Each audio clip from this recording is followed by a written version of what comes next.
Hello everyone, it's me Uncle John. Today I am going to read Harry Potter and the Sorcerer's Stone, Chapter 6, page 98 and 99.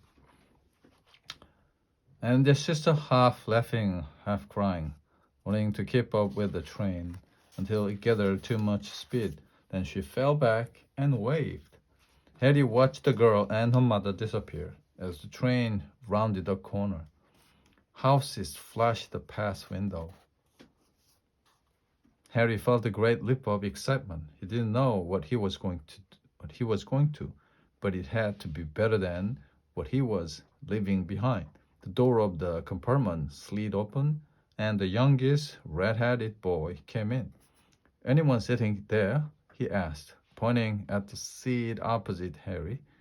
"Everywhere else is full." Harry shook his head and the boy sat down. He glanced at Harry and then looked quickly out of the window, pretending he hadn't looked. Harry saw he still had a black mark on his nose. "Hey, Ron!" The twins were back.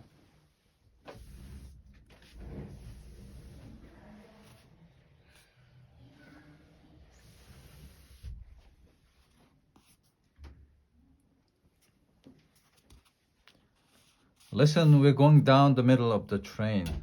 Lee Jordan's got a giant tarantula down there." "Right," mumbled Ron. "Harry," said the other twin, "did we introduce ourselves? Fred and George Weasley, and this is Ron, our brother." "See you later then." "Bye," said Harry and Ron. The twins slid the compartment door shut behind them. "Are you really Harry Potter?" Ron blurted out.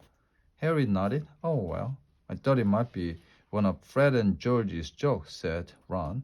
"And have you really got, He pointed at Harry's forehead.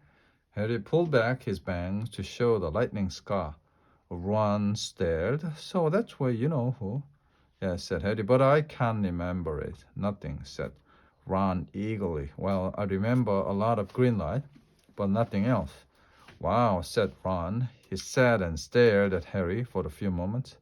Then, as though he had suddenly realized what he was doing, he looked quickly out of the window again. "Are all your family wizards?" asked Harry, who found Ron just as interesting as Ron found him. "Yes, I think so," said Ron. "I think Mommy's got a second cousin who is an accountant, but we never talk about him. So you must know loads of magic already." The Weasleys were clearly one of those old wizarding families the pale boy in Diagon Alley had talked about. "I heard you went to live with muggles," said Ron. "What are they like?" "Horrible. Well, not all of them. My aunt and uncle and cousin are, though. Wish I had had 3 wizard brothers." "5," said one, for some reason, who was looking gloomy. "I'm the 6th in our family to go to Hogwarts. You could say I've got a lot to live up to. Bill and Charlie have already left." Bill was head boy, and Charlie was captain of Quidditch. Now Percy is a prefect. Fred and George mess around a lot, but they still get really good marks, and everyone thinks they are really funny. Everyone expects me to do well as the others, but if I do, it's no big deal because they did it first. You never get anything new either with 5 brothers. I've got Bill's old robes, Charlie's old wand, and Percy's old rat. Ron reached inside his jacket and pulled out a fat gray rat, which was asleep. "His name is Scabbers, and he's useless. He hardly ever wakes up. Percy got an owl from my dad for being made a prefect. But they couldn't afford, I got Scabbers instead." Ron's ears went pink.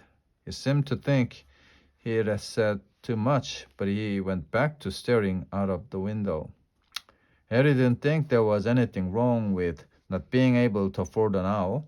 After all, he had never had any money in his life until a month ago, and he told Ron so, all about having to wear Dudley's old clothes and never getting proper birthday presents. This seemed to cheer Ron up, and until Hagrid told me, I didn't know anything about being a wizard or about my parents or Baltimore.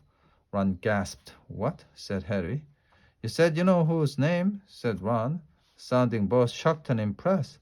"I would have thought you of all people. I'm not trying to be brave or anything, saying the name, said Harry. I just never knew you shouldn't. See what I mean?